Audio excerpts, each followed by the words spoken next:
was our 2x2 formation. Well, change now, we go racing for the first time this season. 3 hours of GT action, it's go. This is very tight as they come down. Group of cars coming in, this has all got trouble written all over it. This is G3 cars. Drop downhill there, head towards the Aqua Minerale. Imola, of course. There's another one off through the gravel.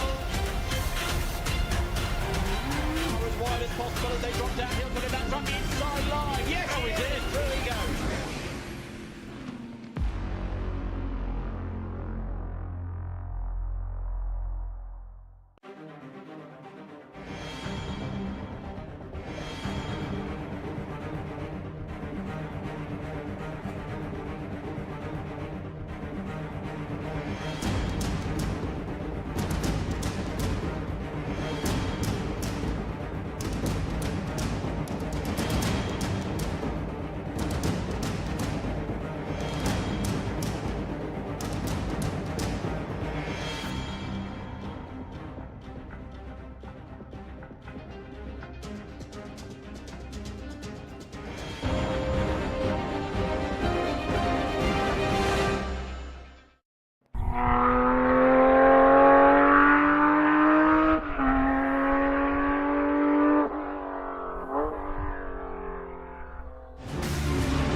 Good evening, everyone. Welcome along to this, the finale of Season 13's Tier 2 Sprint Cup Series.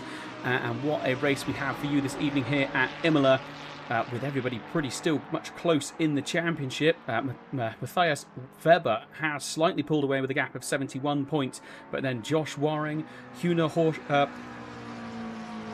literally said this before I went streaming, Jorge, and Kimachik all very, very close together. In fact, and so is Mueller all the way down in 5th place. Sorry, Mueller in 5th position. And Jimmy Holm in the Holming Missile as well, 6th place. Very, very close in the championship. Not a lot between them at all. I think 68 points between all of those drivers in total. So super, super close. All of that could change.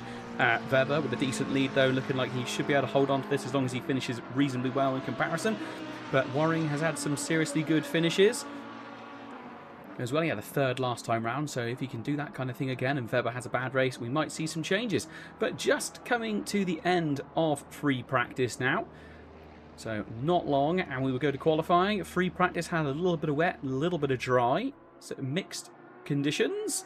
And it could be mixed conditions during qualifying and the race this evening. We saw last night in Tier 1, actually, that qualifying was cut very much short by a sudden downpour of rain within the first 5 minutes. So anyone that got laps done sort of pretty much out the gate, they then stuck. A couple of people decided to go out and continue lapping in the wet, maybe to get a bit of practice or just have a bit of fun.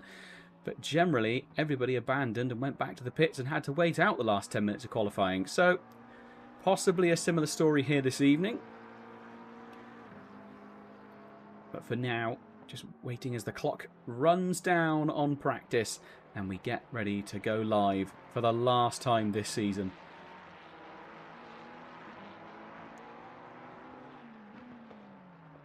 So obviously Weber came pole position last time round. We had Manson in 2nd place last time round and Josh Waring 3rd place last time round. So really nice to see actually that it's a Lamborghini leading the championship. So that's quite a rarity. So at the moment we've got a Lamborghini in 1st place.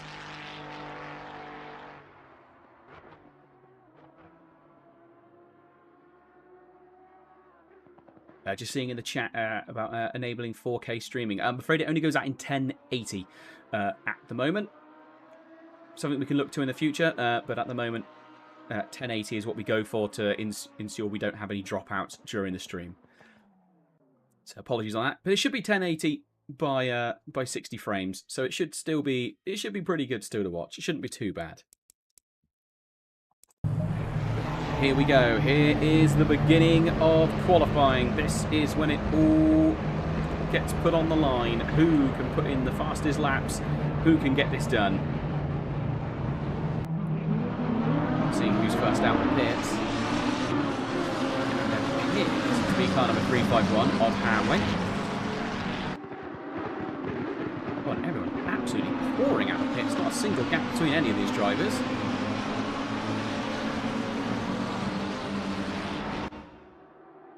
So while we're out on this outlet, let's jump on the dashboard and get a bit of an idea of what it looks like around this circuit here at Imola.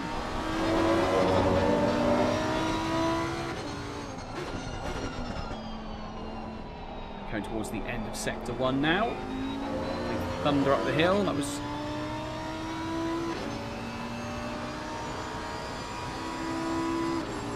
So up through Piratella. Throws it in. Probably my favourite bit of this circuit coming up. Acqua Minerale as they come dipping down. Here it comes. Very complex double apex turn. Swinging it in. Obviously this is the outlap, so we're not expecting any real flyers this time around, but it just gives you an idea of what it looks like on board for these drivers. So up in towards Grassini. Big chicane. We saw a lot of drive-through penalties here last night actually, so might be expecting the same thing again. So now the charge down the hill towards the Ravazza. A little scuff of the curbs on the inside. All the way to the outside and throws it in. Get ready for the first flying lap of qualifying. And Hamling actually really pulled away from Bryn there. So we'll stay on board with Hamling as he's going to be our first driver to set a time and see what the benchmark is.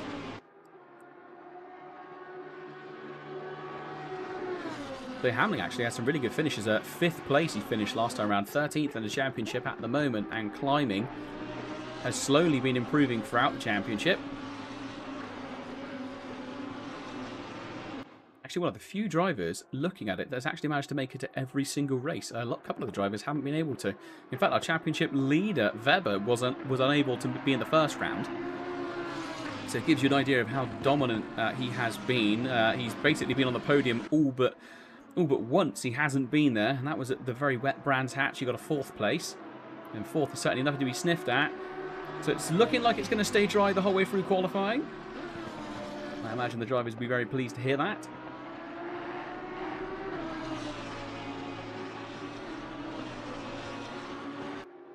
Fantastic to see a full 26 cars out there this evening.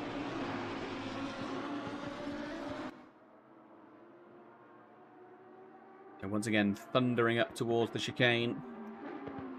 Big chunk of inside curb each time. Gets on the throttle. Try not to unsettle the car too much. Last thing you want to do is over-rotate and lose a qualifying lap or go out beyond track limits and dirty one of your laps. You want to try and keep them clean, or try and at least get a bank lap in there. It's obviously only the first flying lap. Those tyres still won't be entirely up to temperature. We've had Bryn done a lot of catching over the space of this lap, so I think Bryn's lap might end up being quicker. So let them roll in. Oh, there we go. Actually, no, it was Weber right behind him. Sorry, I do apologise. So that's a 1:41.482 from Weber. I think the fastest lap we saw last night was from Caracas, and that dipped into the 39s during qualification. Josh Waring, there we go. Oh, now the times are flying in. Got already into the mid-140s. So let's jump on board actually with our current pole driver, and that is Manson. In one of the McLarens. McLaren being slightly favoured by the balance performance at the moment. That most recent update. Very, very difficult to balance all the cars entirely equally. It sometimes can be a little bit of a process to tweak and tune them in.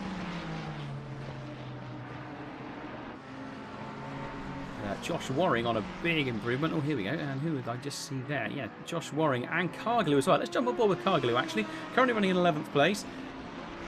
Actually, one of our drivers that uses a mouse and keyboard of all things, which is absolute insanity to me. But Carglou, 0.5 of a second up on his time at the moment. There are some other drivers as well on big improvements. Clifford and Verdia. Both with nearly a second improvements on their laps.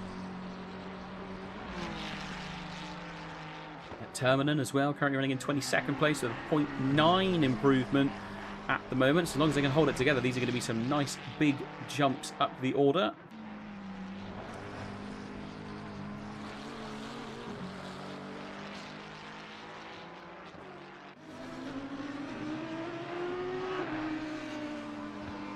So 9 minutes 30 seconds left of qualification here at Imola.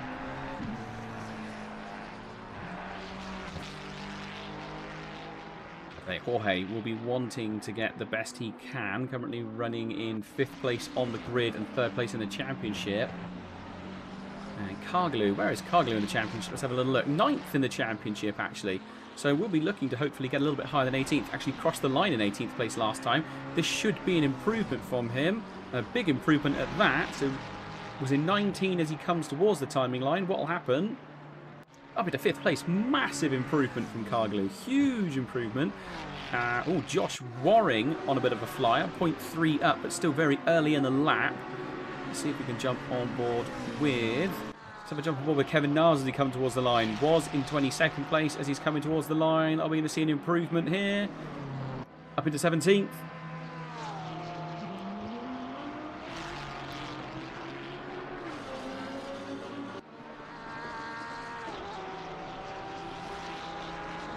Let's have a quick jump on board with the championship leader, Weber, who is 0.2 up on his lap time, as he is now coming once again into those penultimate turns, the Ravazza. Well, car number 92 with the yellow flag down, then returning to the pits. But Weber will be really hoping to get a slightly better qualifying position than 8th place. What are we going to see? Comes towards the line once again, a little under 8 minutes to go, and there we are up into 4th position.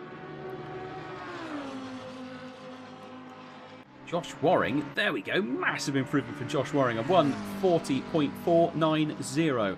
So Josh Waring absolutely flying out there at the moment. Jean-Michel Bryn, oh, I just jumped on board, he was having a good lap, and then suddenly he has pulled away. So for whatever reason, up out of the lap. And Luca Ziege, one of our drivers last week at Snetterton, that had ended up being a hell of a recovery drive, but I just kept getting caught up in lumps and bumps that weren't really his own fault.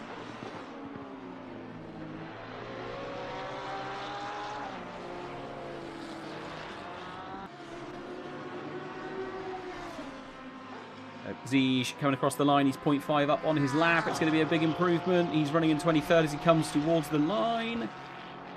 Up into 19th place. Who else have we got a bit further down? Bjorkvist. Here we go, 0.5 on his lap. So, was in 25th position. And we'll see what happens as he crosses the line. Up 24th. 1 position gained. So, at the top, who is on an outlap? Jimmy Holm on a flyer. 0.2 up on his time in the homing whistle. The bright green Ferrari. I'm just seeing someone just posting up about saying it's the Fezzi Macca Lambo League. I will have you know that inside the top 10 there is a Mercedes and there is an Audi. So you know, there's a BMW in 13th place. There is a lot of the newer cars, but that tends to be that people like to try the new cars, give them a go in the newest championship. So Jimmy Holm was 4th. Stays 4th and abandons the lap at this point. So just under 6 minutes left to go. Most people have jumped back to the pits. Got our pole driver out on the out lap at the moment. Is there anyone else having an improvement? Here we go. Kaczowski in the BMW. So running in 14th, but with a 0.2 improvement.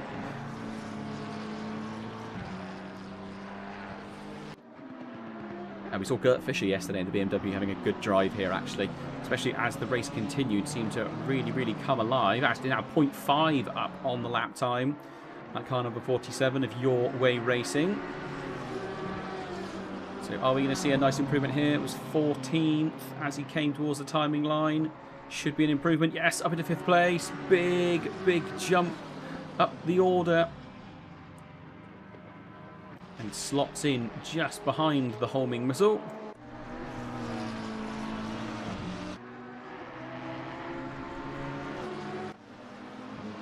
They're on board with our provisional pole sitter, Manson,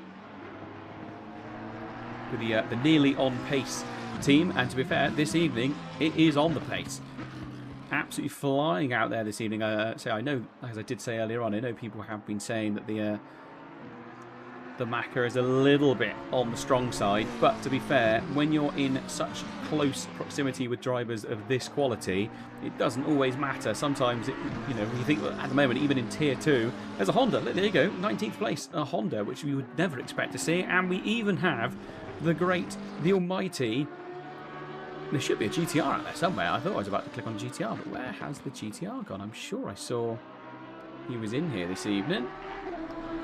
Or have we lost the GTR? I could have sworn that Bouquet was a GTR.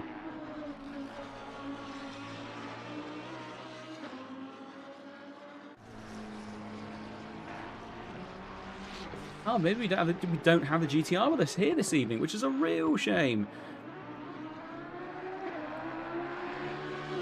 Oh, hello. Got to jump on board with this one. What an improvement from Jorge. 0.8 up on his time. I'm about to come across onto the finish line. Goodness gracious, that's going to see him fly up through the orders. That should be a pole lap, if this is correct. 0.7 up. He's using everything he can to get the advantage. And yes, Jorge with a 140.317. Absolutely amazing lap from that young man. Fantastic effort. That came absolutely out of nowhere, that lap time. That was absolutely stunning. So we're going to jump on board with Demira now. Another one of the green and black Lamborghinis. There is about 1 million of this similar livery. Oh, makes a mistake there though, and all that time gets thrown away on the final turn. It just shows how hard these guys are pushing and how close they are to the absolute limit of what they can possibly do. Let's have a quick jump on board with Kuchowski as he comes across the line again. I don't think we're going to see any improvement here. We didn't this time round, but let's stick with him. And actually, let's have a little on board with this car. So on the dashboard of the BMW as he comes through turns 2, 3.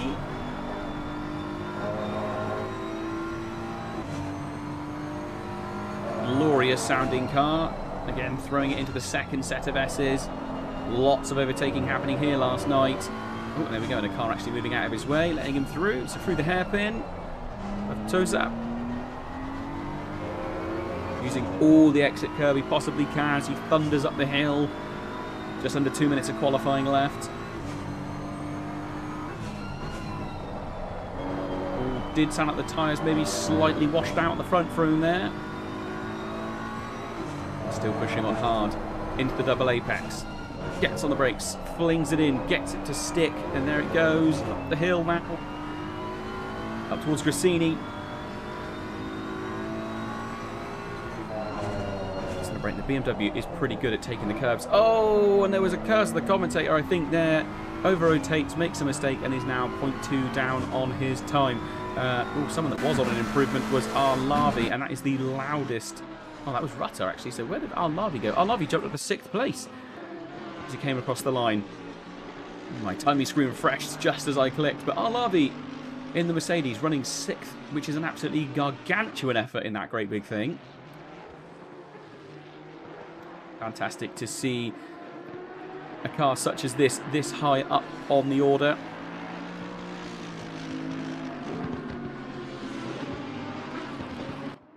Car number 189, blue on blue Mercedes.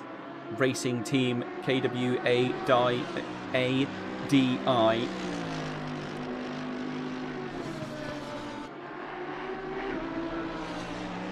Really good to see. It might be towards the bottom half of the top 10, but good to see some different cars in there. Mercedes, a BMW and an Audi sneaking their way in. 18 seconds of qualifying left, so a couple of our drivers are going to be able to get one more lap in. This will be Arlavi's last lap.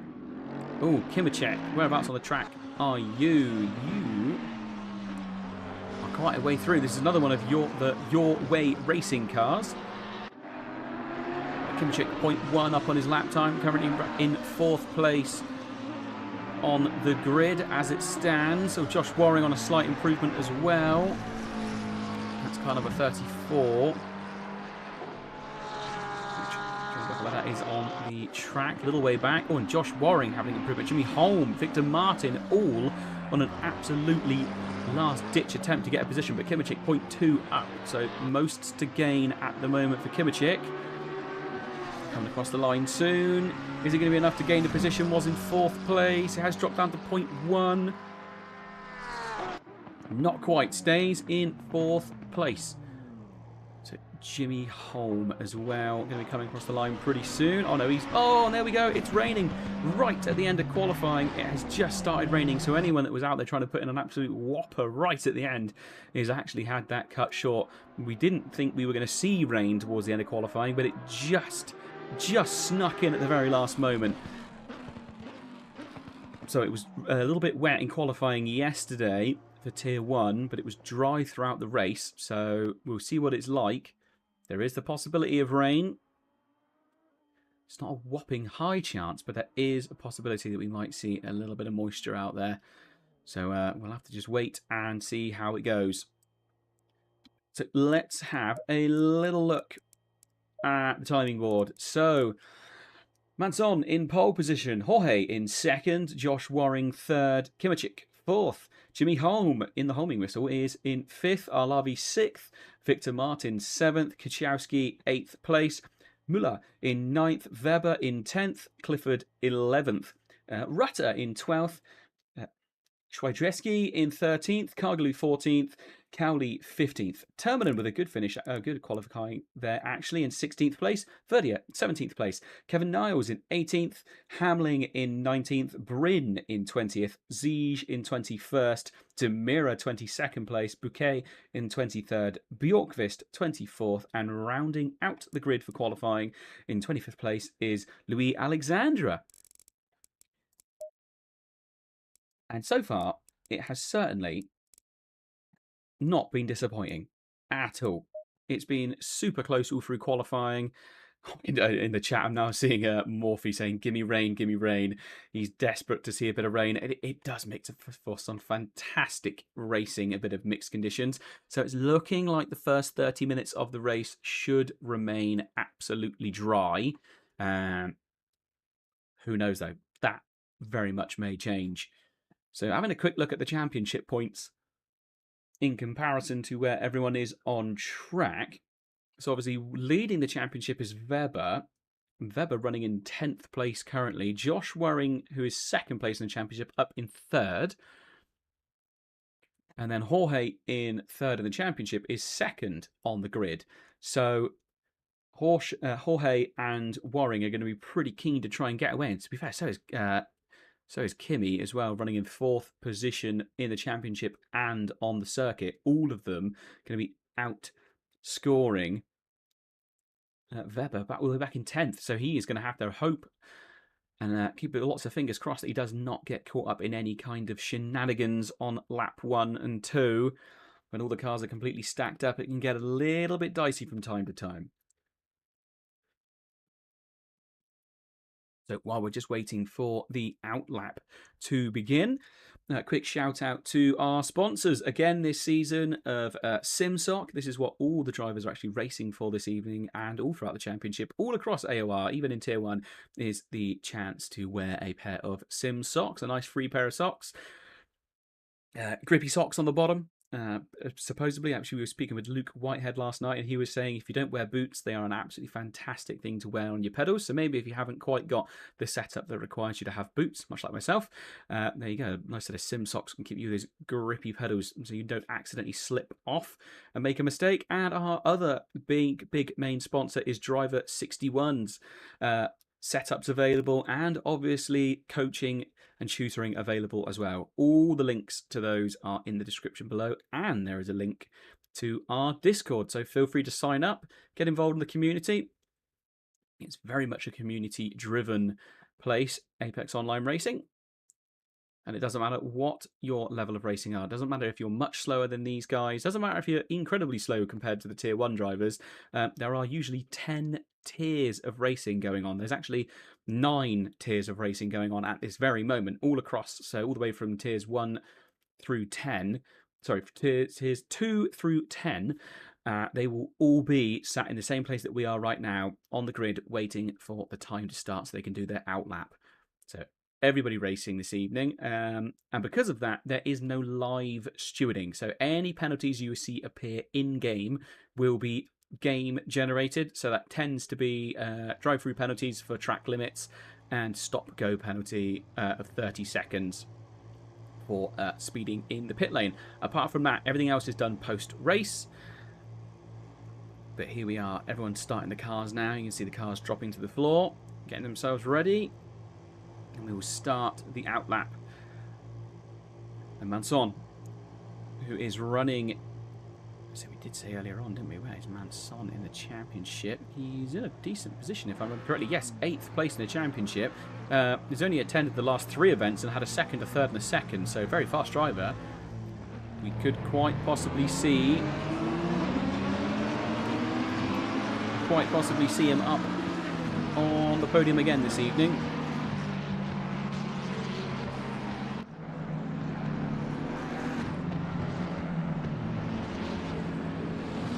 It's lovely to see all the cars all together.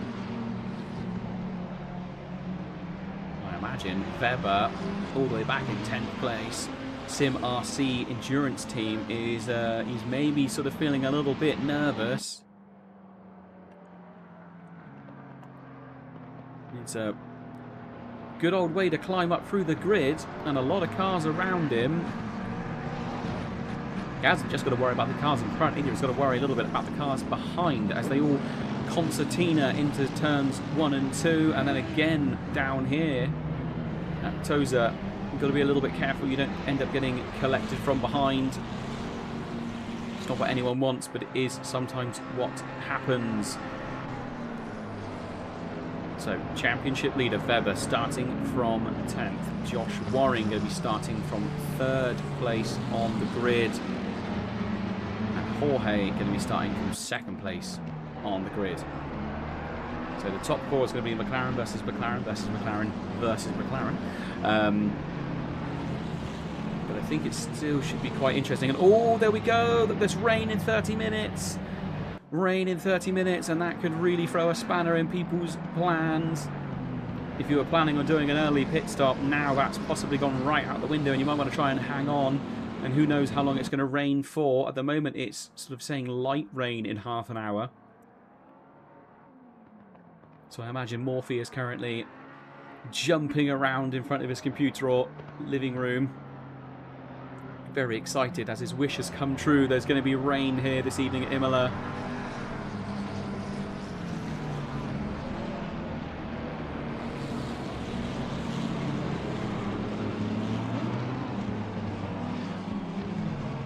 So, starting to stack up a little bit now. Actually, Jorge dropped back a little bit from Manson. Oh, now they're stacking up. Here we are.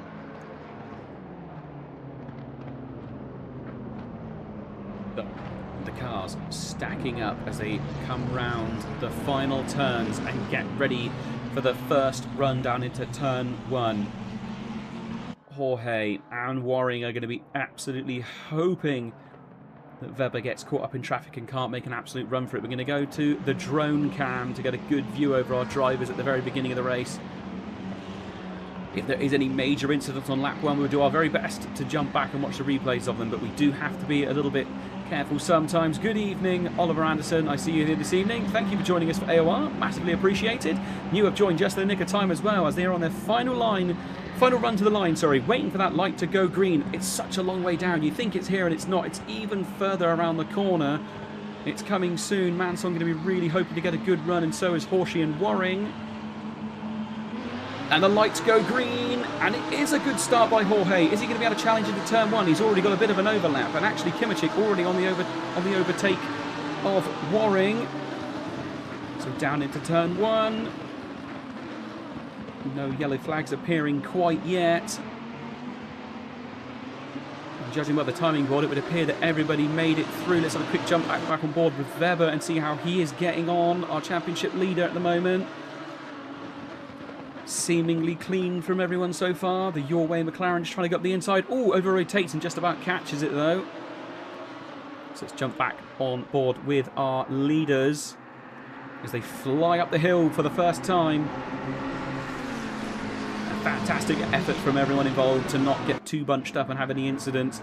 This is where Manson, Jorge and Kimi are going to be absolutely desperate to make as much positions as possible. Waring obviously desperate to hang on to the back of them as well. And there is Jimmy Holm appearing in the back of the screen. Another driver not to be messed with, a very, very fast driver. We saw him actually having quite a good session there. Oh, I'm pretty sure... Oh, no, here we go. So I think that was Weber trying to make some moves. Maybe not. Nope, still running in 10th place at the moment. Oh, that might have been a yellow flag. Yes, there was. Who was that? I think they recovered pretty quickly. No, they haven't. It's still there. So stacked up, it's hard to see who that was. It's kind of a 46. They have managed to get themselves going again, so we won't jump cut away quite yet, as the battles are still pretty close up here at the front. The front pack, actually, they're just starting to break away a little bit. Manson setting the fastest lap of the race. And probably the only driver in completely clean air, actually. Oh, hello. What's happened here in the top three? One of our McLarens has dropped right back, haven't they? Where has that McLaren at the front gone? And which McLaren was that? So we've got Manson, Horsey, Waring. Was that Kimi? Have we lost Kimi? Kimi dropped back. What happened to Kimi then? Suddenly, I'm going to scroll back through and see if we can find him. Kimichik. Yeah, right at the back of the grid. Let's jump back 30 seconds and see if we can spot. It's not far enough back. It obviously happened early on. Actually, we did see him having a little bit of a squabble, so that must have been after that rotation early on in the lap. So, he'll be devastated about that one. So, waiting for the timing board to sort themselves out. But here we are as well. Actually, we can see in the back, Weber still having a good squabble.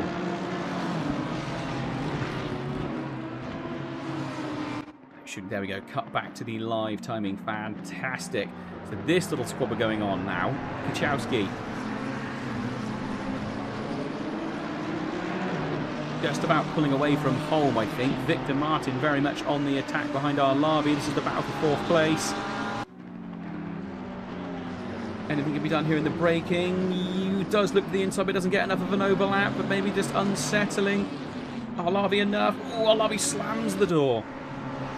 And now hopefully going to try and use the extra grunt that great big Mercedes has to try and pull away. But Jimmy Holm now very much on the attack on the back of Kuchowski, who is similarly on the back of Martin. Are we going to see a move here into turn 1?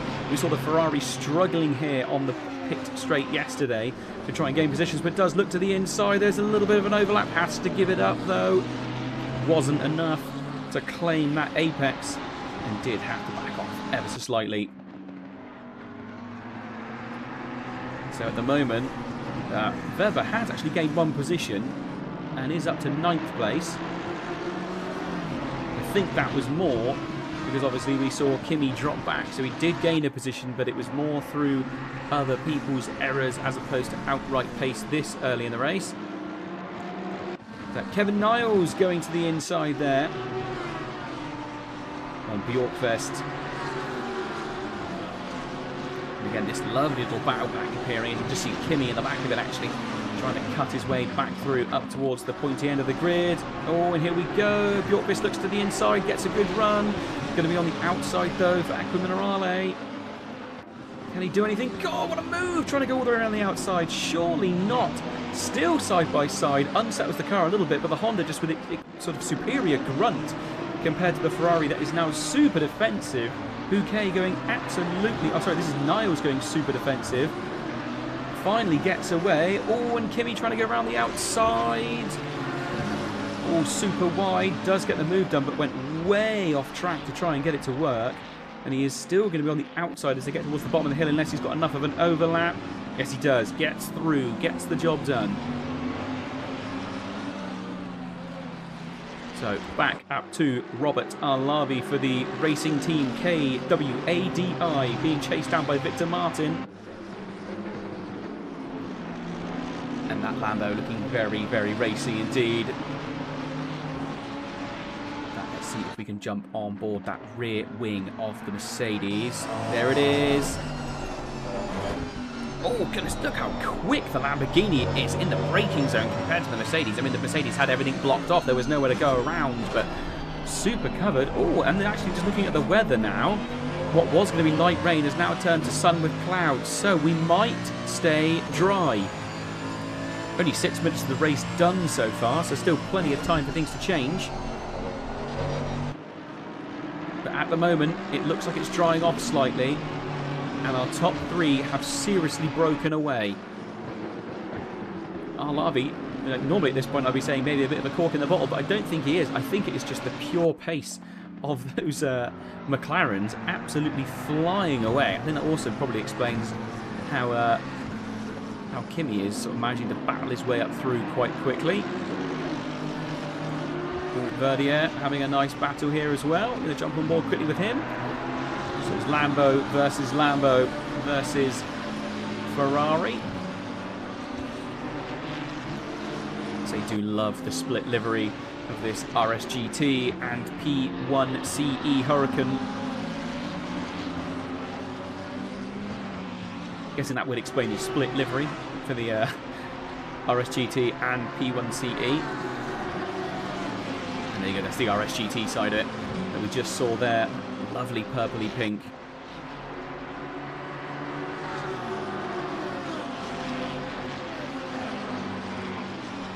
Just seeing Andrex UK actually coming into the chat.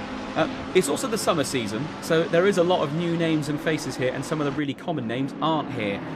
Simply due to the fact that it is the summer season. It's always a nice change-up during the summer. New faces come in, they get a chance to show their muscle.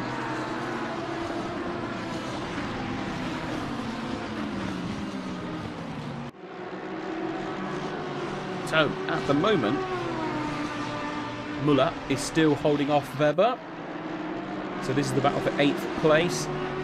But I do think as a duo, they have slowly caught up with the back of Jimmy Holm. That 777 Ferrari. There's definitely a slight close-up of gap there. And Arlavi still having a real good go at it as well.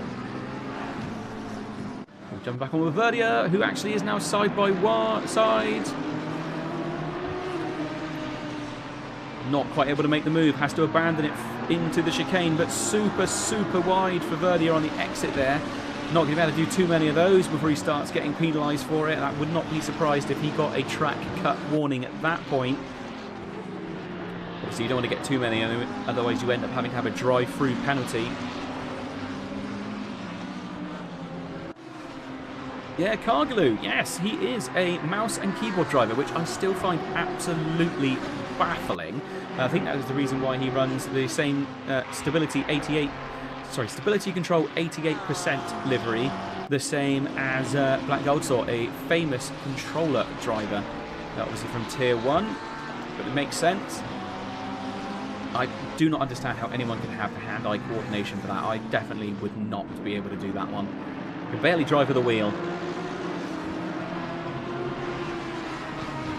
Oh, so here we go. The battle for 4th place. Robert Arlavi versus Victor Martin. Seriously heating up now. Again, really closed up towards the end of Sector 1, and it's just every time there's a straight line, the Mercedes sort of manages to get itself knuckled down and absolutely fly away. I was actually saying the other night how I kind of feel like the Mercedes is going the way of the Bentley, where it's not the best on the corners, but it's got so much grunt in a straight line. They can really make up for it. I mean, I remember it was years ago actually, there was a big race at the Zandvoort. And yeah, there was a... Oh, I think we've had a disconnect. Someone is nosed out in the dirt. Who was that? That was one of our cars, just appeared on the screen and was nosed down. I have a horrible feeling that might have been one of our leaders. Who that was, I'm not sure. I could hear a weird audio sound, and then suddenly I could just see a car stuck in the grass. So if anyone at home managed to catch that at the corner of the screen, please tell me, in case it turns out I am just going mad. Oh, here we go. I think we've finally got the run that we wanted to see. Yes, on the rear wing, you can see the gap closing up immediately now down towards turn 1. Is it going to be close enough to make a move? Goes to the inside. Can't do it under braking. Has to stay behind. and actually just caught it in the back of the shot there. So that's kind of a 127 that I've just seen stationary, which I think is kind of what I thought I saw earlier on. Kind of 127. Let's see if we can get them up on the timing board. And it's Manson. It is Manson. I thought it was one of our McLarens. Manson's gone. So what on earth happened there after absolutely fantastic qualifying and a brilliant start to the race? It was sort of a mechanical error at home, or maybe a disconnect, not sure, but they've disappeared. It looked like a disconnect to me. Absolutely devastating news. Not the way you want to finish a season at all. Nice little squabble going on back here. Bukowski versus Niles. Niles has got the inside line. Can he do it under braking? No. Side by side. Is he going to have the run? He's going to be the outside as he goes down towards Acca Minerale.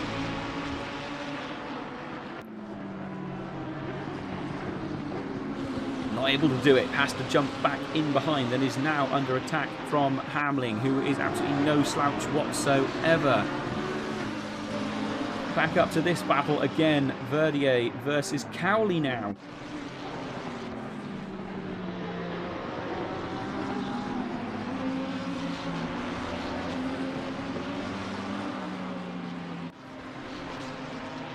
So a revised front end of the grid now. Jorge now running in pole position after that sad retirement. But and then Josh Waring running in second position. Victor Martin now running in third. Oh, he got past Arlavi, didn't he? When did that happen? Let's see if we can jump back. Oh, it was more than 30 seconds ago. Typically, it must have been on the final sector of the lap. Typically, as soon as you cut away from any battle, that is immediately when it heats up and the positions get made. So apologies about that for missing that one.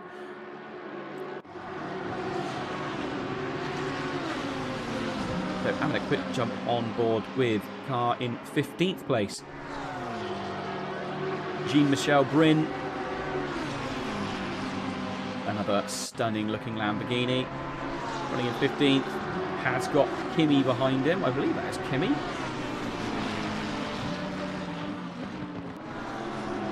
It's the Your Way Racing car. I'm sure that is what Kimichik was racing. Oh no, Kimichik's in the pit, so that is not Kimichik. That is Svajcevski. I do apologise, getting my car slightly mixed up on that one. There we go. Kachowski running in 5th. Being chased down by Jimmy Holm.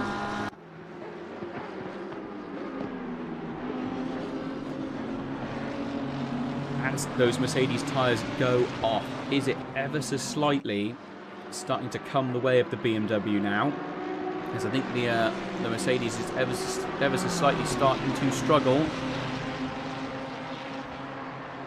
Oh, Manson. There we go. Fatal error for me, unfortunately. Oh.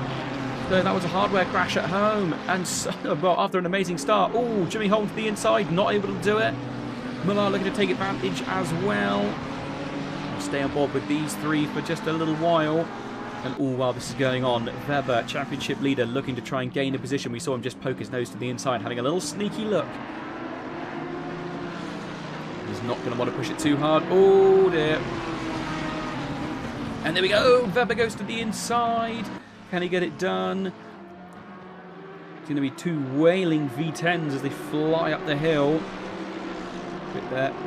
Weber is going to have the inside. Oh, and car number 31 off now. Car number 31 was Bouquet. What happened there? We'll jump back on board.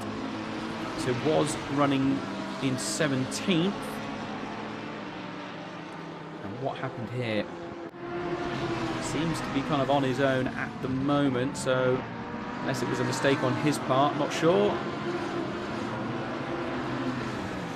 Oh yeah, there it was, over-rotated. Oh, and did collect the car, both ends into the barrier. Now, that is exactly what you don't want to be doing.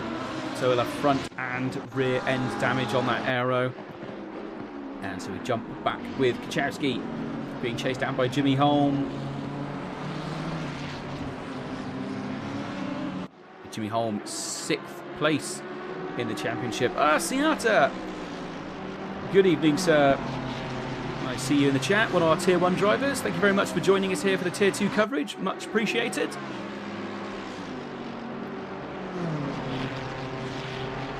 just for a little while, Seattle, we thought we were actually going to get rain here this evening, but it has seemingly dried up and pushed its way further back. But I've just noticed the track is still actually currently in fast condition. It hasn't gone optimum yet. So for whatever reason, it's still fast, which will be definitely sort of affecting people's lap times. So 141's the fastest car laps we're seeing at the moment. A 141.487 is actually the fastest, which was Jorge, who is currently our leader. Oh, you'll be very pleased. Our Larby is running in 4th place at the moment in the Mercedes. He's just in front of this little battle going on, actually. I'm sure at some point you'll be able to see him nipping into the screen. There he is at the top of the screen there. So at the moment, Kuchowski holding on for dear life against the 2 Ferraris. Oh, and it looks like Holmes got a good run. Can he take advantage of it? I think the BMW was just in the right place to kill the momentum up the hill. But the Ferrari now looks to the inside on the chicane to strike. Can he get it done? Yeah, they give each other room, just enough room. And Jimmy Holm ends up going way out wide, but does get the position. But definitely had to go offline, and I think it was simply a fact that Kuchowski had a bit of a poor exit. And now he's got cars flying up beside him as well, and a McLaren to the inside, and a Ferrari to the inside as well. So over the space of a few turns, he's lost 3 positions. And he's got Muller right behind him. Oh, and it just did not go well. So he obviously compromised on his line as he left that chicane. And it all just kind of went a bit peaked on from there. And actually now, let's say there's Muller looking to the inside as well in the braking zone under turn 1. He looks, oh, there's a little bit of contact. It was just a rub, and here comes Weber, now side by side with Muller. Still side by side, gonna have to go around the long way. If he can hold on to it, he's going to be on the inside. Yes, he does, he gets it done. Cuts across the nose, and that's it, job done. Door shut. Fantastic bit of driving there to take advantage of it. Real shame there for Kuchowski, who's dropped down a fair few positions. But Weber still pushing forward, looking to close in on his championship rivals, Josh Waring and Jorge. Top 3 drivers in the championship and top 2 drivers out there at the moment on track. There's really not much of a gap between them.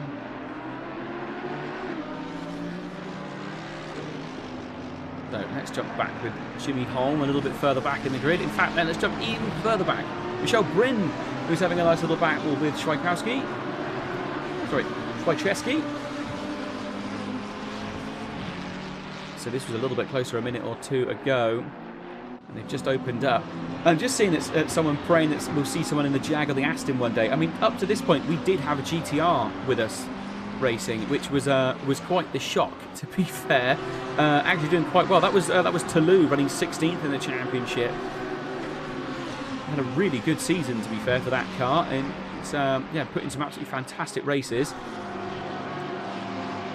Ooh, Lucas Ziege under attack now from Rutter. 0.2 of a second between them as they came down in towards turn 1. Oh, here we go. So the light rain has suddenly reappeared. 10 minutes time, a little bit of light rain. That disappeared for a short period of time, but it's now back. So we're looking at possibly just a quick shower.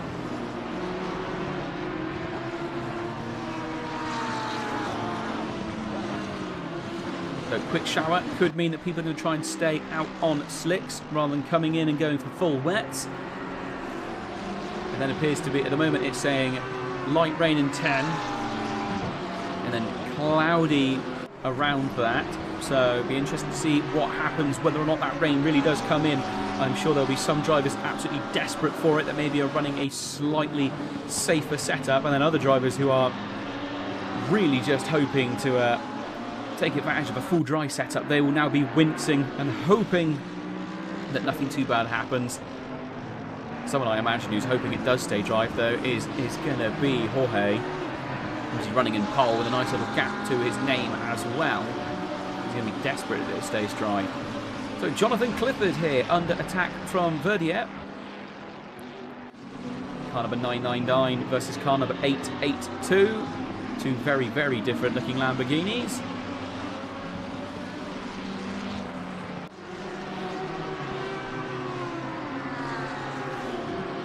again, flying down the pit straight.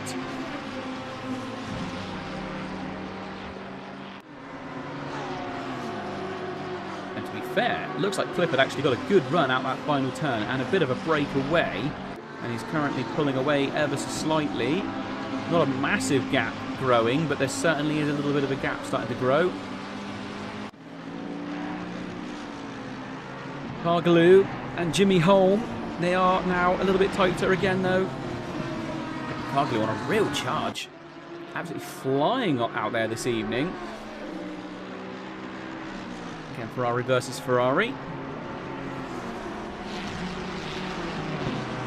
And I've just realised, actually, pretty sure that, yes, that's the back marker, isn't it, in front of us, making his way up through. And we saw early on, obviously, I believe that was Kimi.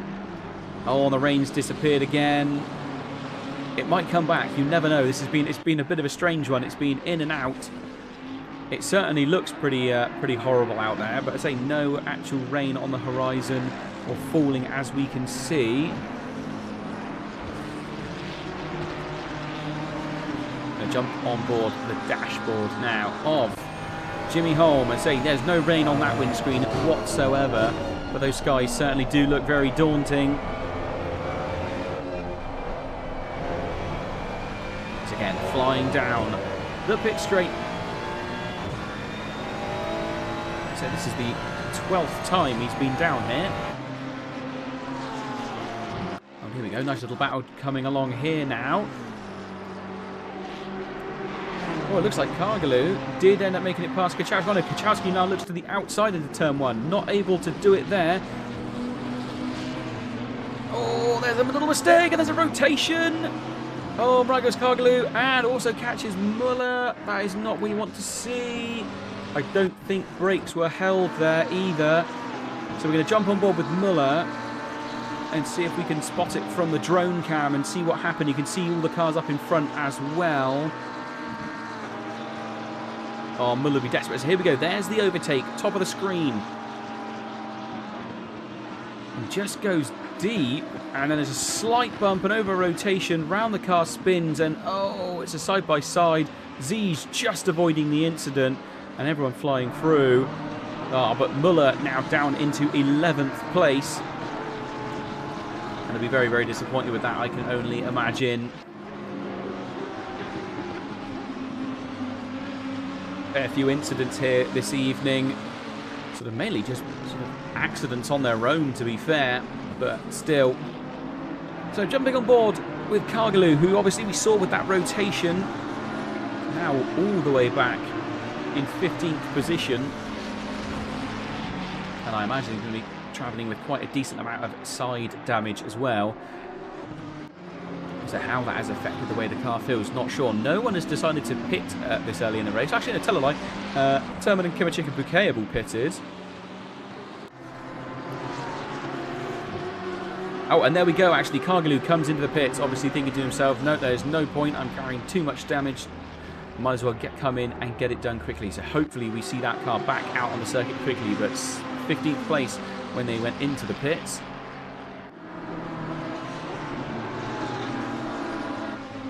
So on board with Clifford. Having a nice little squabble once again. So Muller, a very fast driver, sort of out of position here after that incident. Obviously dropped back as well. So that car is going to be carrying damage. Oh, Kevin Niles also coming into the pits as well. Oh, here we go. This battle's really heating up. So this is our Larvae, and oh, this is kind of a 46. So actually, this is the back marker, isn't it? This is Kimachik. So this isn't for position. Technically, Kimachik is down a lap, but my God, what an effort he's made to climb his way back up through. Currently running behind our Larvae, who's running in 4th. So they go a lap down to then nearly get themselves back on the lead lap. It's still going to take an absolute gargantuan effort to actually get through any further than this. But still, absolute fair play to keep pushing and pushing and try and get himself back onto the lead lap. I think that in itself will be quite the achievement.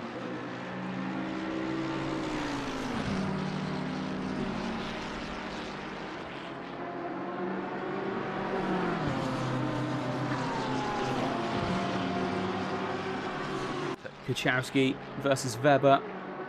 That gap's closing up a fair bit. The BMW does seem to have the grunt in a straight line, though.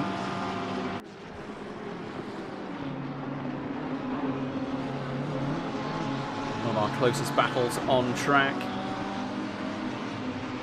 Oh, and Kevin Dials with a stop-go 30. So that must have been speeding in the pit lane. Oh, there we go. Move to the inside.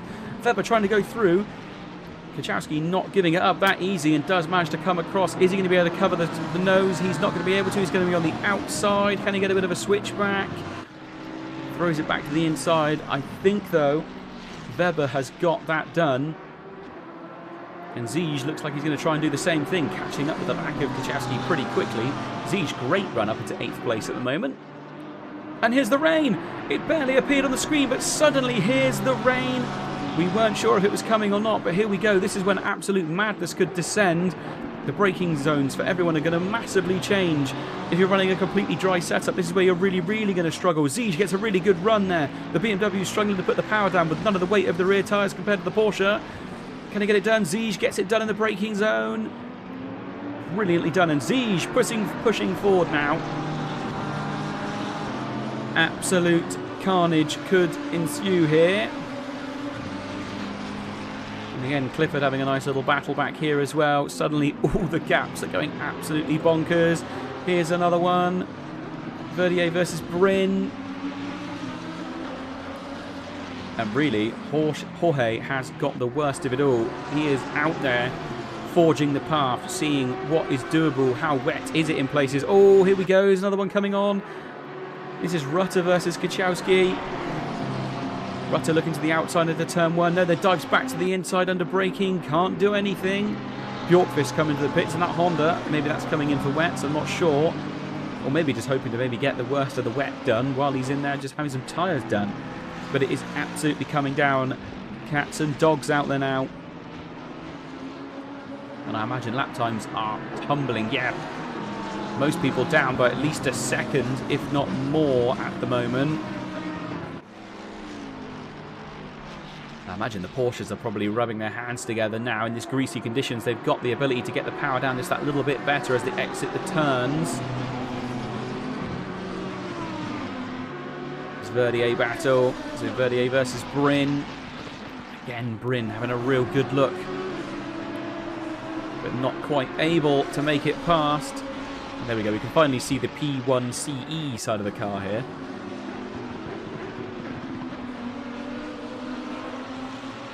At the moment, so the track still only greasy, has not gone fully wet yet.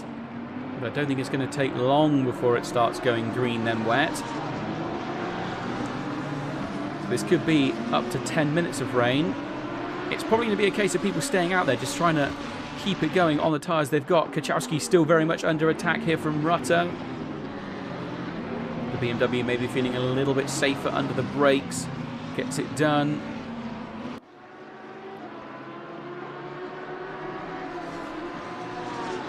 This definitely puts a little bit of a halt, though, on Kimi's recovery drive. So, Rutter versus Kuchowski. Again, down towards turn 1. There's traffic starting to build in front of them as well, and that is lapped traffic. Like that is car number 31. Oh, car number 48. We have had an off car number 48. Who was that? That, I fear, was one of our top drivers. It was Victor Martin. Let's jump back 30 seconds to see what happened there. So, was in 3rd place. And what happened? We saw the yellow flag. Oh, it's car number 4. I think it was... Oh, there we go. Big rotation. Oh, and again, we saw one of the Lambos go off there earlier and get collected into the wall. Luckily managed to get a little bit of clean air and rejoin, so didn't lose every position. But there you go, Weber comes flying through, and Ziege now right on the back of him as well. So that has now become the battle for 6th position. And Ziege on an absolute charge himself, looking to keep going forwards. Michel Bryn now having a little bit of a squabble with Cowley. He's actually dropped back into the clutches of Cowley. So what was the battle for 12th? Oh, though, mistake from Verdier. huge error from Verdier. Suddenly a massive loss of speed, and then now coming down into the final 2 turns. No way he's going to have the speed. He has to go defensive, goes to the inside. They're going to be side by side as they go in. Lamborghini tries to get the cutback. Car number 21. Is he going to get it done? Yes. Who's going to have the better run now down towards turn 1, though?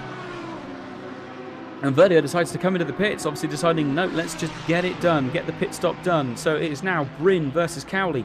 Cowley very much looking very quick. I think the rain has now just stopped as well. I don't think there's anything more falling on the windscreens. We'll jump on board. No, nothing on the windscreens now. Oh, side by side through turn 1. The track is still damp, though. Gets the move done. Cowley through on Bryn. Another position gained. So this 3-way scrabble, Clifford, Kachowski, Muller, all of them absolutely side by side, nose to tail. But at the moment, it's looking like Jorge is still very much the main benefactor and is still pulling away. Oh, what happened there? There was a bit of a weird timing thing went on there. He suddenly appeared to have no gap whatsoever, but that has now changed. But car number 34... Josh Waring.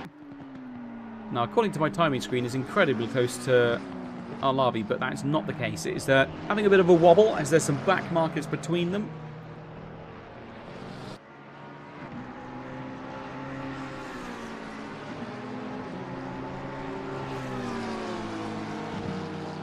So Verdier, Demira have now also completed their pit stops. Going to jump on board with Victor Martin, who's under attack from Ziege. Ziege looks to the outside, tries to get it done. Can he go the long way round? No, he can't. Goes a little bit deep. And actually going to lose a position there to car number 31. Well, I think that's a back marker. Yeah, car number 31 is currently running... Where is car number 31 running? I can't even see it on my timing board. It is way, way down.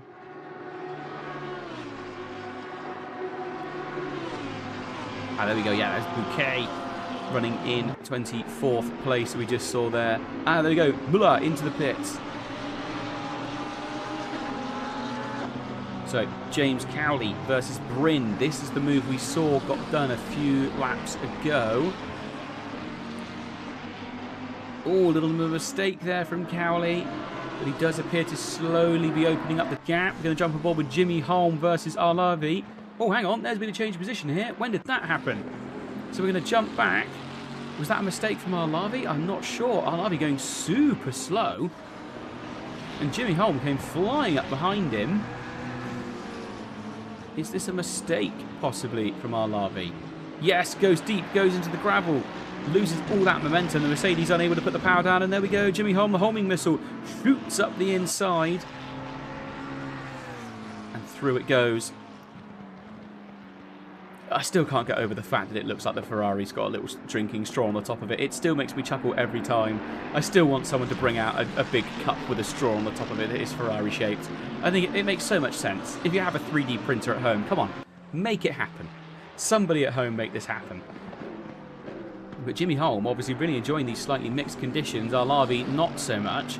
But Jimmy Holm now up into 3rd place. And say was running 6th in the championship. I mean, I'm saying he's a ballistic driver. Let's just say that. Not destructive, ballistic maybe, but he's he's a very good driver. And yeah, he is the homing missile, which I just love. I love the fact that is the team name. Great use of a last name. Okay, Holm, Ziege, goodness gracious, okay. Bryn, Rutter, Kachowski, Ziege and Holm all into the pits at once. We're just past the halfway mark. There's just under 25 minutes of the race left to go. Even more into the pits, Hamling into the pits as well now. I'm sure there's more. They're all diving in, so big chunks of drivers all starting to come into the pits. Is it Josh Waring, who is technically not in a battle with this Honda behind. This Honda is running all the way back in 19th place. So he's having a good look, but this isn't actually about a position, so it's not worth going too hard. Someone, though, who appears to be having a little bit more issues is possibly Jorge, who's dropped back just a little bit. The gap's still pretty good. 3 and a bit seconds. But a bit of a mixture of traffic and changing conditions. The track's back to greasy. It's all damp for a very, very brief period of time. You can see there is actually now a dry line on the circuit. Not that our leader was using it at all, still trying to go as absolutely straight line fast as possible. Oh, and there's a mistake from Jorge. Goes a little bit deep. It's what can happen when it's these slightly obscure conditions. You're not necessarily on full attack mode. And that's when suddenly your braking zones become wrong. And there we go, Arlavi into the pits. So pitting from 4th place.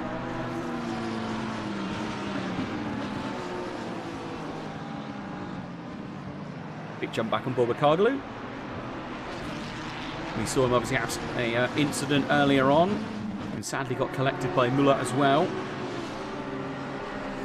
And there we go, Cowley into the pits as well. So this is where the main bulk of the pits appear to be happening.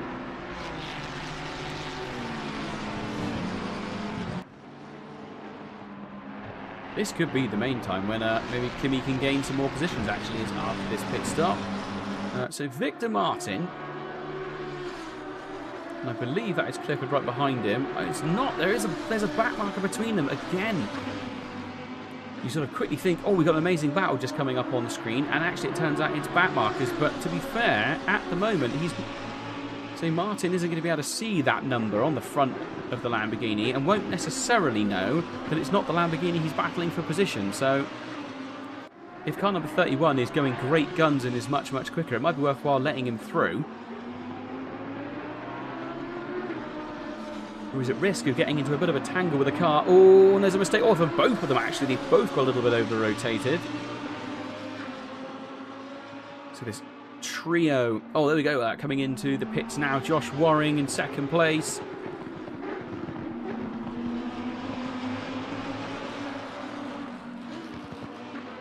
Morphy, I don't know what your math skills are like, but any ideas how the championship is looking at the moment for us in Tier 2? There's really not a lot between them.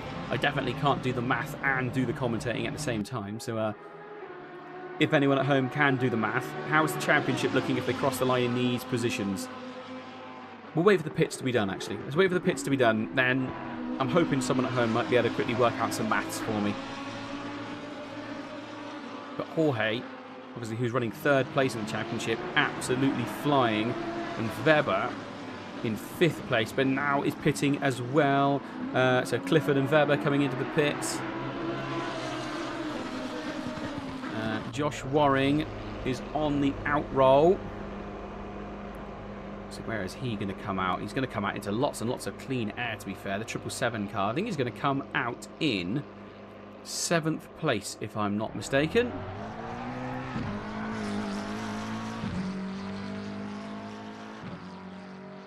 Possibly 5th. I think it's going to be 7th, as cars have gone past, but they are also pitting as well. Other cars into the pits as well. I'm going to jump on board with Ziege, who's still having a nice little squabble with Muller. Yeah, just behind as well, Kuchowski versus Rutter. That's still looking like quite a nice battle.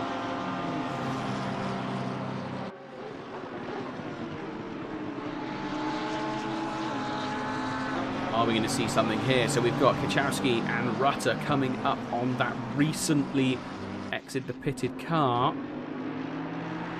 That's Clifford, the 999 Lamborghini in front of them. So it'll be interesting to see how quickly the tyres can get switched on in that Lambo. Track's finally gone optimum with just under 20 minutes of the race left. Victor Martin pitting from 2nd place as well now.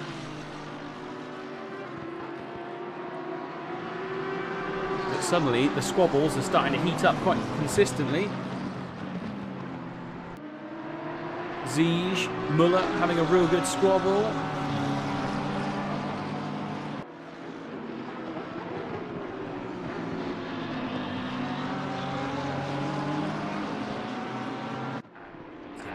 Even closer going on further down the grid. Actually, yes, there is. Terminen versus Kimi. So this is now for position. Oh, and there's a mistake from Terminen.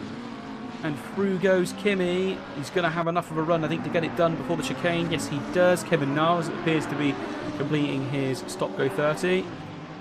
But Terminen has to relinquish that position after a slight mistake. Through goes Kimi, continuing his charge. So Kimi now running in 17th position on track.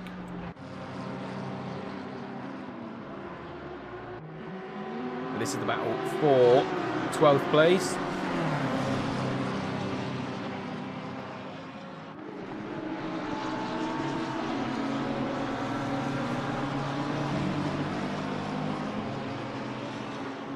Well, I think Victor Martin lost quite a few positions there. So going down, yeah, Victor Martin down to 12th place now. I definitely feel like he was a little bit further up the pack than that before the pits. Oh, we're not going to see it before the end of the race, but there's big rain coming later into the evening, so post-race celebrations might be a bit damp, but we're not going to see it here in the actual main race. Oh, leader into the pits. So they're there.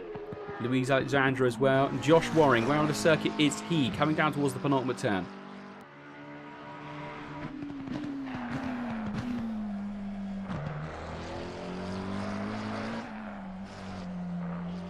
Yeah, this is the first time I've noticed they've actually edited where the camera sits there for camera set 1. It used to be so close to the track you couldn't see anything.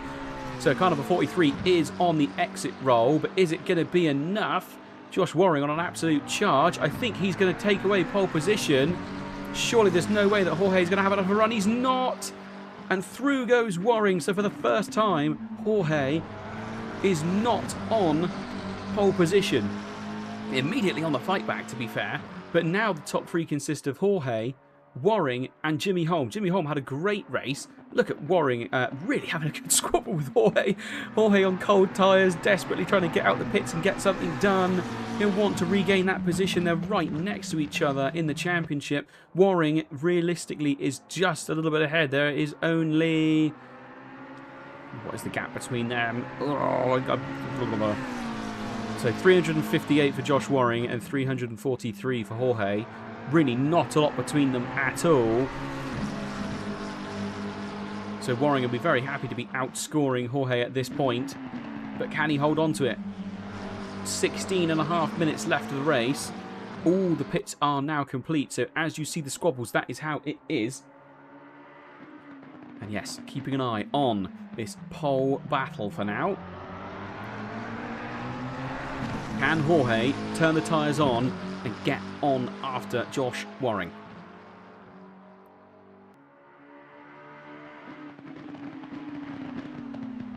Again, this is very much McLaren versus McLaren up here at the front. They have absolutely thundered away. Whereabouts on the track is Jimmy Holm? Miles back on the track. And Jimmy Holm having an absolute great race. He'll be very happy with this at the moment. So 6th place in the championship before this race. And currently flinging his way down the circuit.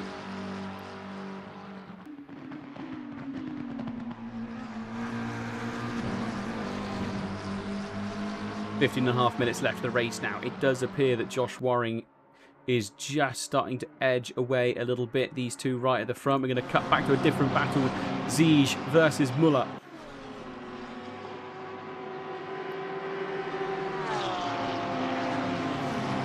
Little look to the outside there from Muller. Can he do it? Not quite, but he is all over the back of that 199 car, and it did go a little bit deep, I think.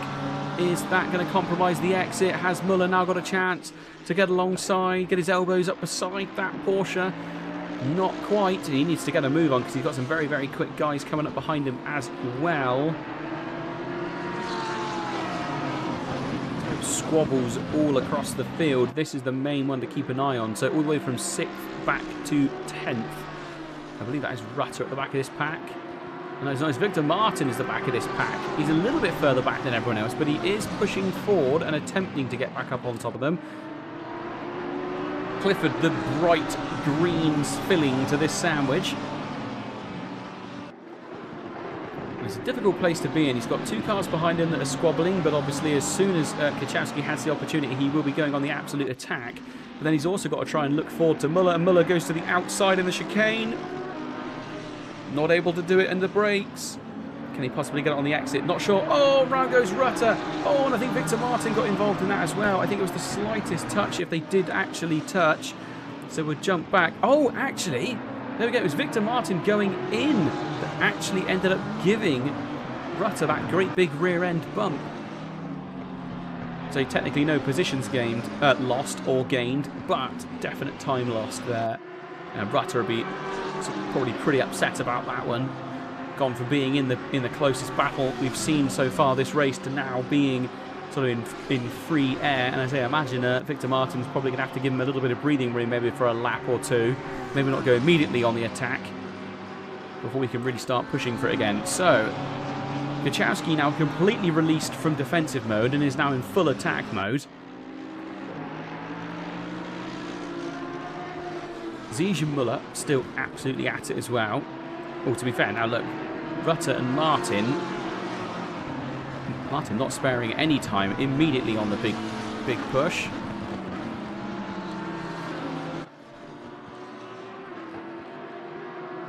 Not quite able to make a move here, but we might see something at the top of a hill. Nothing between these drivers, and obviously Rutter might be carrying a little bit of rear end aero damage now. It wasn't the biggest of strikes, but it was obviously enough to rotate the car round. So they were in this position just a lap ago, and this is actually where the incident happened. Are we going to see anything here? No, this time they give each other a little bit more breathing room and they both get through. Ziege versus Muller, there is no room here. Side by side, down towards the penultimate turn. Is Muller going to try and go all the way around the outside? Surely not. No, tries to get the switch back.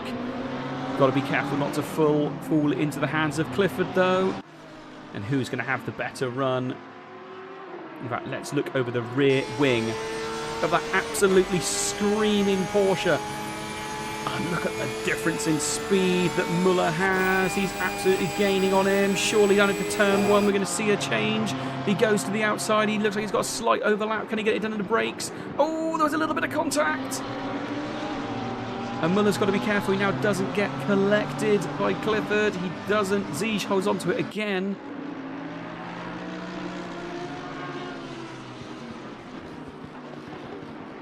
Just seeing in the chat, yeah, the onboard cameras are significantly louder than the footage, but that's to be expected. So every once in a while when we cut to those glorious splitter shots or wing shots, sometimes you do have to put up with it being a little bit louder than it is everywhere else. The battle for pole position is still raging on as well. We're going to cut back with these guys. 11 minutes of the race exactly left. Jorge still very much on the chart. Oh, just someone saying that the Porsche sounds terrible. It does not sound terrible. I'm not necessarily going to say it's my favourite sounding car in-game, but I will say in real life, the Porsche sounds absolutely stunning.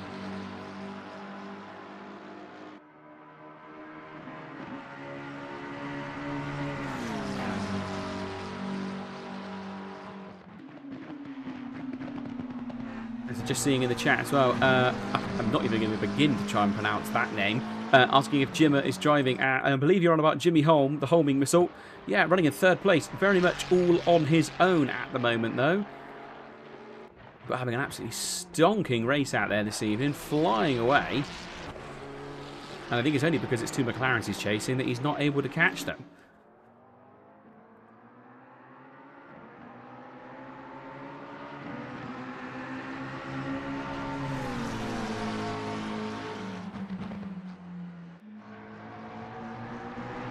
Yes, I just realised. Yeah, it's not Jimmy Broadbean. It's not that Jimmer that's driving.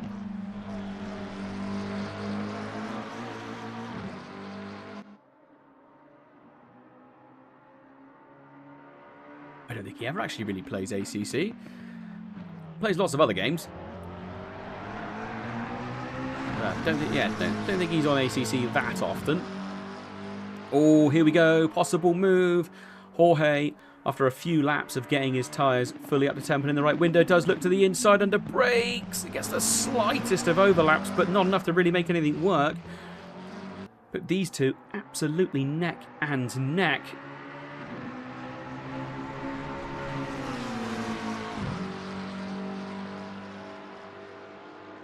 Pushing forward. Can he do anything here into turn 1? Oh, Cowley gets himself a drive through. So for 19th place, gets himself a drive through. That is going to be for track limits.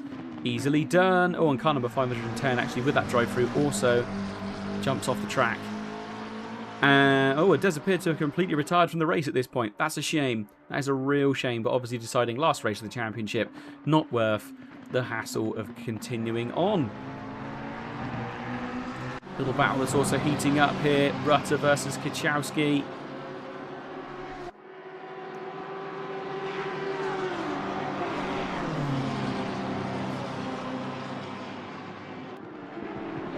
Bjorkqvist, I think, is also having quite the little battle. That might be just the timing board having a bit of a wobble as they come past pitted car number 444. That's Kevin Niles, who obviously had a stop-go earlier and has actually decided just to wait in the pits, which is fair enough. Going to jump back. Here we are. Yeah, this is Bjorkqvist versus Kimi. Kimi on his recovery drive, currently running in 16th place. We'll be looking to gain. The Honda a little bit unsettled. And Kimi does look to the inside now, I think, as they're going to go up the hill. Is he going to be able to do it? I'm not sure if it's going to have the grunt.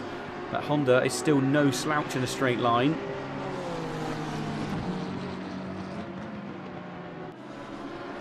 Not the end of the the championship that Kimichik would have wanted, but still a decent recovery.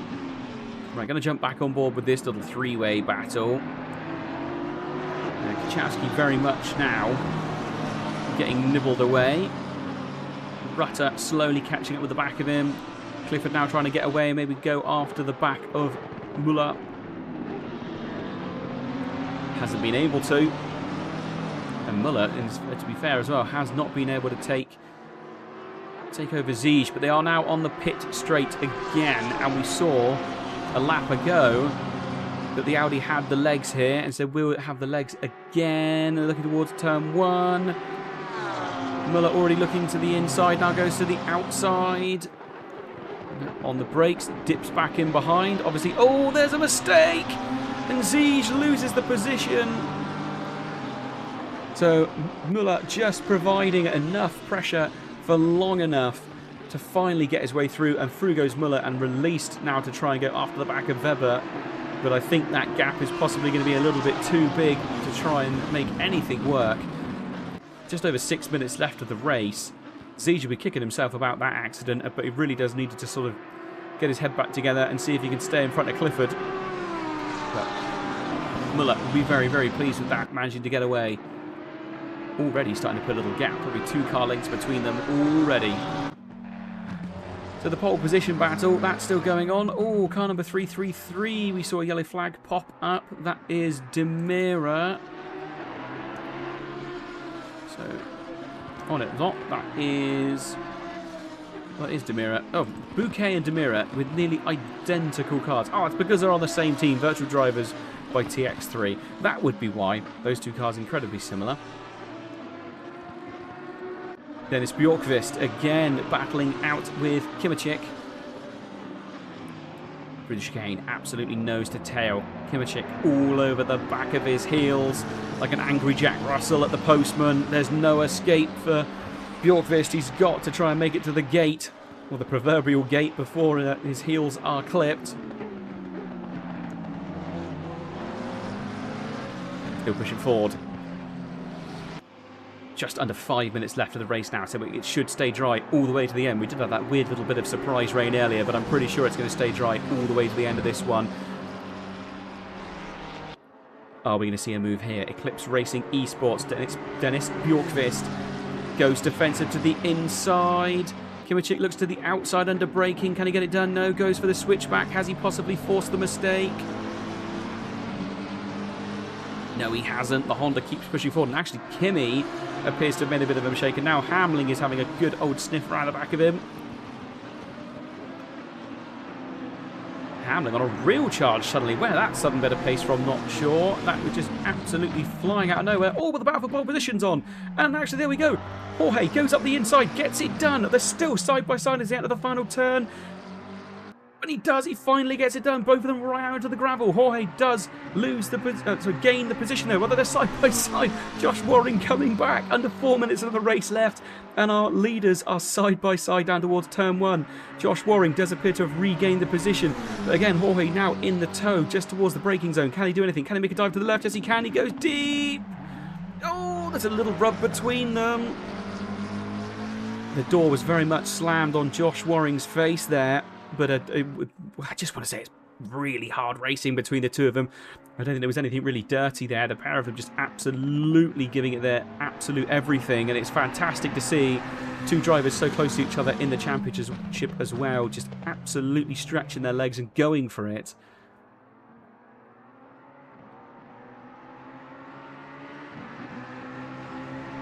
And now Josh Waring is dropping back ever so slightly though.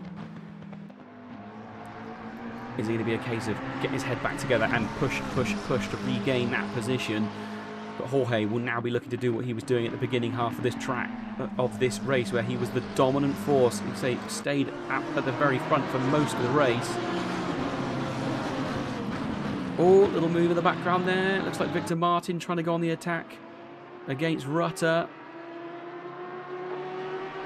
In behind Kachowski. Lovely livery actually on that McLaren. It's a really nice looking livery. Quite simple, but very effective. I like the look of it a lot. So after breaking through the defence of Josh Waring, Jorge appears to have now really stretched away. Got at least sort of 5 car lengths between them. Great effort. Waring still technically holding the fastest lap of the race with a 1:40.920.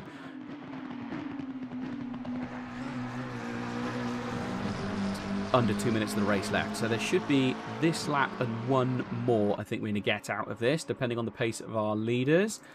Rutter still having a really good squabble back here with Victor Martin.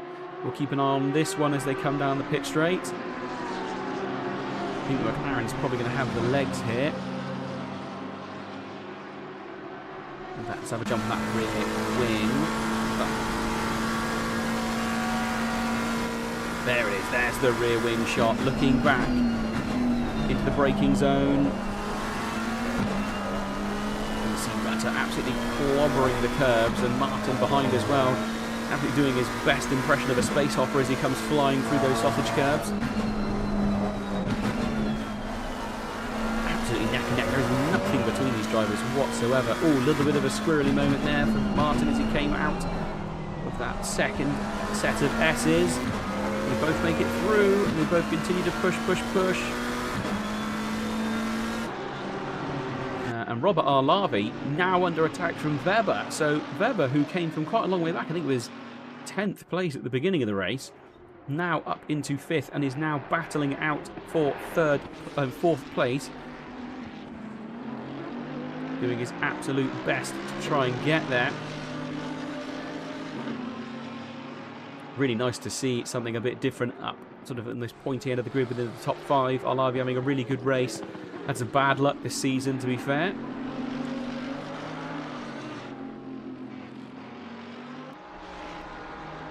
Here we go. This is where the Mercedes will have advantage. This is where it'll be able to go. Okay, so our leaders are definitely on their final lap of the race.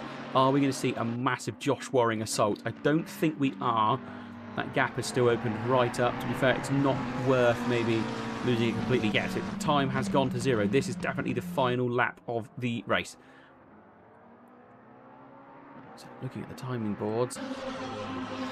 But yeah, having a nice little tight battle.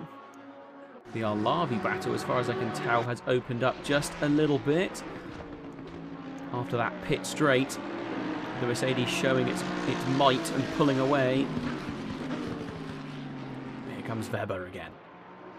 Pushing hard, hoping to gain a position. Can he do anything here? I'm not sure he's going to be able to do much as he comes through Piratella.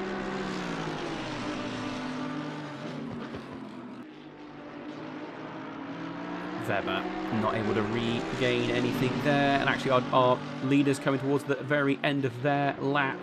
We will jump on board with Jorge as he comes across the line. So Jorge versus Waring. Two of them in the championship. They're actually in different positions in the championship, so the gap between them... Well, I'm not sure how this is going to work out championship points-wise. And there we go, Jorge already weaving as he comes across the line. Fantastic effort from him. Jimmy Holm coming across in third place. Jimmy Holm will be very happy with this. This is his second best finish this season. And the homing missile takes third position. Alavi and Weber coming across fourth, fifth respectively. Still unable, no change between them. Muller, after that incident earlier on, comes across the line in sixth. So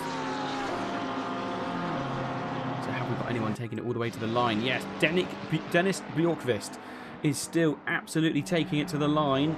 Got Hamling looking to the inside, maybe something here. It might be a case of a drag off the final corner. We might see a change. Don't think so. Also, Termanen right on the back. Schweicheski, and I don't think we're going to see any changes here either. No, I think as they're coming across the line is how they're going to finish.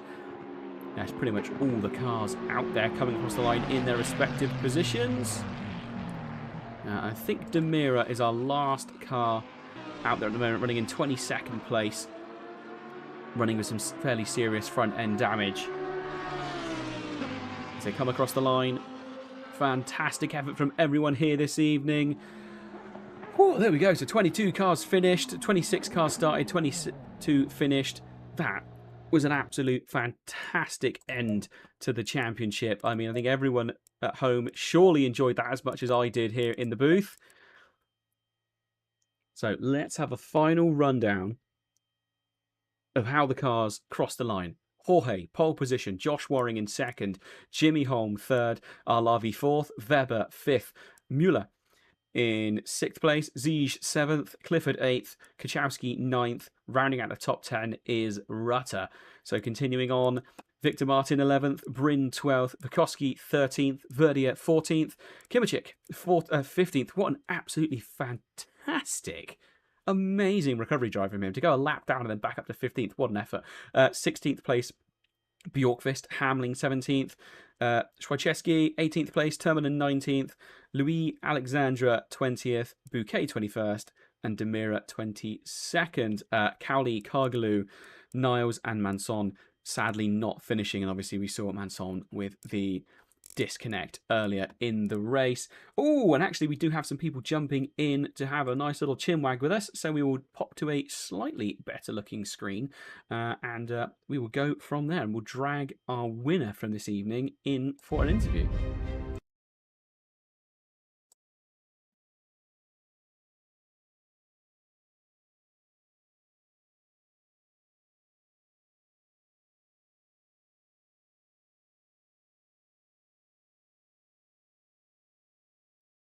Jorge, welcome to the commentary booth. Can you hear me?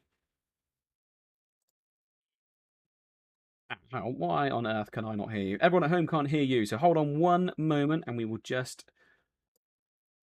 Why? Yeah, 2 seconds. It's... ACC loves to throw a little bit of a wobbly in there from time to time. Let's try that. Say something again quickly, Jorge. Hello. There we go. That's better. It picked it up that time.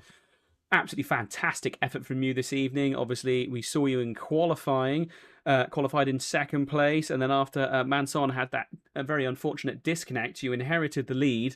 And it looked like you were going to hold on to it the entire race. And then after the pit stops, losing out to Waring, only to bring it back in the last sort of 5 minutes of the race, you managed to get past at long last. And an absolutely amazing charge. Talk us through your mindset of that race, because it really did have some ups and downs for you. Well, the start of the race, the thing I was most concerned about was that my tire pressures were a bit off. They were a little bit too high. So I was actually hoping for a little bit smaller rain, like a 2-minute rain or something, just so I can cool the rear tires down. But it was a little bit longer. So when the rain arrived, I was in first place, and I thought to myself that I cannot pit before the other guys do, because if I do, then my tires will have more grain on them than the others. So I had to wait until my worn tires that I was on started to get back up to temperature, and then I could pit for new tires. Tires. Wait. I'm too tired to form a normal English sentence. So those tires that I put on would not get the graining, and I believe this is the only reason I was able to get past Waring. He pitted 2 laps earlier than me, so he must have had a little bit of graining on his tires. Yeah, I mean, it was super close between you two. I mean, I genuinely thought you were going to hold on to pole position through the pit stops, and it was simply a case of I think you just managed to defend that a little bit too well. I think on that outlap of yours, I mean, I couldn't believe how hard you were fighting immediately on essentially fresh tyres that were still fairly cold. But it seemed like you sort of gave yourself a few laps to catch back up and then get yourself back into the groove. And then, yeah, there you go, went for the move. It was really fantastic racing. I know there was a little bit of a rub between you two at one point, but I think all's fair in love and war. And it was some good, hard racing to see. I think, championship-wise, I think Josh technically still just finishes in front of you in the championship because there was a 15-point gap between you. And obviously you got first and second. So you had 100 points and he got 88 that time round. I'm sure someone at home now is screaming in math knowing that I am wrong on that one. But I'm pretty sure it means that you retain third place in the championship and Waring just holds on to second place in the championship. But I might be wrong. If I am wrong, do feel free to tell me. But absolutely fantastic effort. I mean, and this is your maiden season in AOR Tier 2, is it not?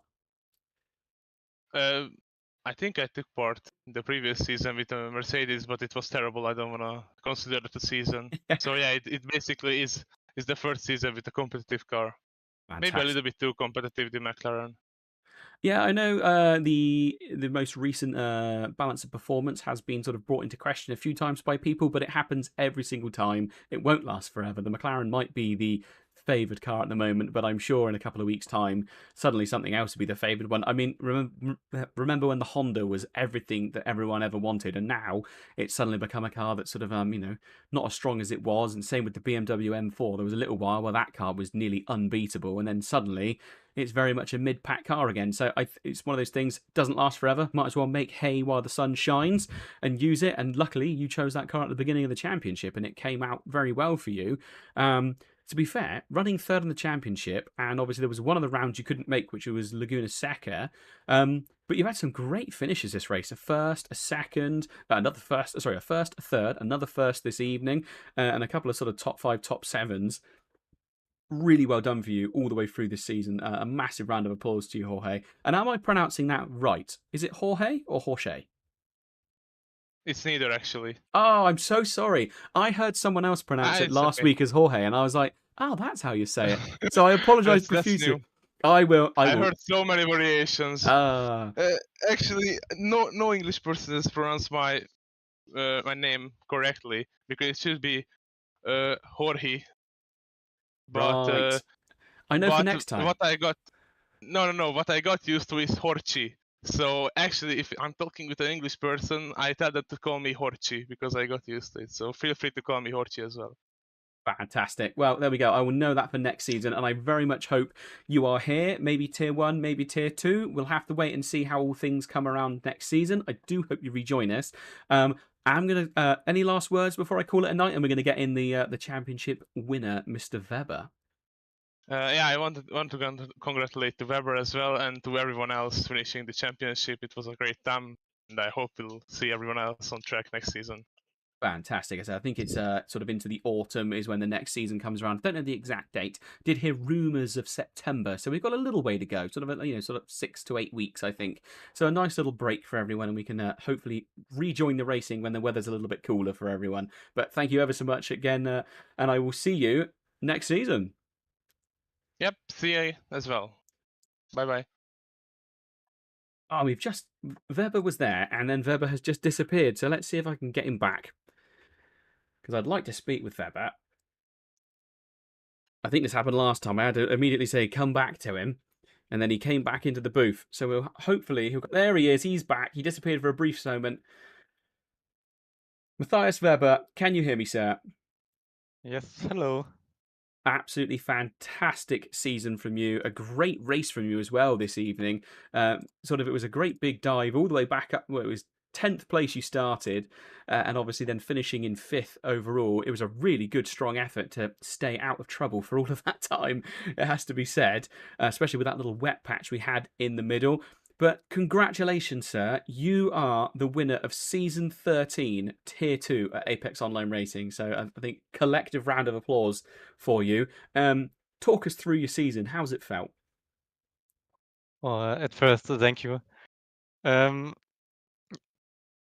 I thought after the first race, which I had to skip, unfortunately, that I have no chance anymore to win the season. So I went into the second race like, let's see how it will go. And I think I had no pressure, so the races I enjoyed them a lot. And so I just drove for fun and then saw where I came out at the end. And the first race was a P3, I think, in Donington. Yes. It was not really a special, like there hadn't happened much. I had problems with the Lambo in the pit box, like all season long, which I managed to fix the last 2 races. So I had a really long time to get the Lambo in my head. So have you not raced And previous? I know it's a newish car, isn't it? It's a new Evo, but did you not previously race with the Lamborghini? What was your go-to car in previous seasons? I drove the Audi, I think, 2 seasons ago. But at the moment, the Lambo, for me, it behaves better. And I think I was on pace, like, on every track except today. Today, the McLaren seems to be really fast. But also, I don't know, some other guys were really quick too. So I was a bit disappointed, I have to say, after the qualifying with P10. I thought there would be more in it, but the lap was good. So I thought it would be very tense to the end with Warring starting in P4, P3. I think P3. He started in P3 was Warring.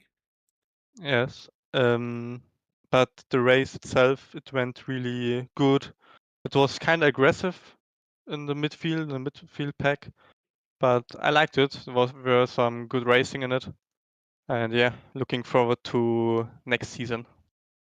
Fantastic, I say, and obviously with being the championship winner, it's depending obviously on what your hot stints come through like, but it does definitely put you in a good place to possibly go up into Tier 1. I mean, the pace and the consistency you've shown this evening has been, across the whole entire season has been fantastic. Having a look through now, I say your lowest position you finished actually was today with the 5th place finish. So you've had 2 firsts, a second, a third, a fourth, and a 5th, which is absolutely fantastic effort. I mean, and obviously you had that missed round at the beginning as well. It's just been super consistent in the time that you have been here. So definitely one to keep an eye on. Do you think you are going to stick with the Lamborghini again next time round, or maybe have a little look at what the balance of performance is doing next season and have a rethink? I think to the next season is a long time from now. From only the car behavior, the Lambo fits my driving style more than any other car, I think. But at the moment, it seems like the McLaren is super fast. But I think until next season, this will be fixed from KUNOS. Yeah, I think So I can't tell now, but we will see how it is then when it's start of the next season.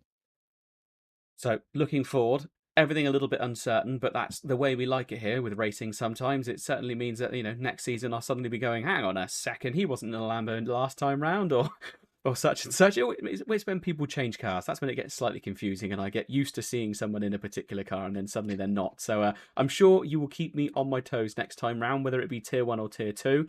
Thank you ever so much for joining us in the booth. Again, well done for winning this season. It's been a super close season throughout. So the leading gap coming into this race, there was 71 points ahead. So it definitely wasn't all, closed up and done before this race. There was still the chance, especially starting mid-season, that you may have risked losing it all on the last race. But no, fantastic effort. Thank you ever so much. Any final words before we call it a night? I want to make a big thank you to the AOR team, of course. Again, a great job. With the incidents, there are a lot of drivers with their problems, and they really solved them very quickly. Also to you for streaming the races. Then I want to say thank you to the SimRC Endurance team. They watch my personal streams also and support me in this way. Also to my girlfriend, she watches my stream too, and I think you can't say this about every girlfriend who will sit there for nearly 2 hours and watch your stream where you sit in front of the computer and just driving around circles. Yes. Amazing, yeah. No, I think you found a pretty special one there. I think if she's willing to do that, my partner does definitely not watch back everything I do. I think she gets annoyed enough hearing me yelling at motorsport through the walls as it is. So I think you found a keeper there. So thank you ever so much, so hopefully see you next season again. But it's been an absolutely amazing effort. But we are going to call it a night there. Thank you ever so much, Matthias. Thank you. Have a good one. Cheers. Ciao. Thank you. Right, so that is it for another season. It's been an absolutely amazing season again. It's always absolutely fantastic. There we go. The final points, I think, possibly coming in. Not quite yet. The timing board hasn't timed up. What I will do is I will definitely post the results. I'm sure AOR will post the results, but I'll stick it on my Twitter as well.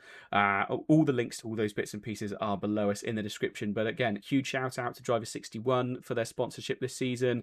Big shout out to SIMSOK, which is what everyone's been fighting to get a pair of. And a big shout out to the chat as well this evening, and to across all the seasons. And actually, to be fair, chat is always really good. And a special shout out to Morphy, one of our guys at AOR, who is he's a big part of it. And it's nice to see he's always in the chat and lending a hand and pointing things out when I miss them. So yeah, fantastic. But that is it for us this season. Actually, I am personally back on Friday for more F4, which is iRacing here, same channel, and it's a bit later. It's 8 o'clock. That one starts. That's me and Domino, but that is on Apex Online Racing's YouTube as well. But we'll be back next season with Tier 1 and Tier 2 coverage. But thank you ever so much for joining us. Good night. This Noah's Ark 2x2 formation. Rail change now. We go racing for the first time this season. 3 hours of GT action. It's go. It's very tight as they come down. Group of cars coming in. This has all got trouble written all over it. This is G3 cars. Drop downhill there, head towards the Aqua Minerale. Imola, of course. There's another one off through the gravel. As wide as possible as they drop downhill, put it back from the inside line. Yes, he did. Through he goes.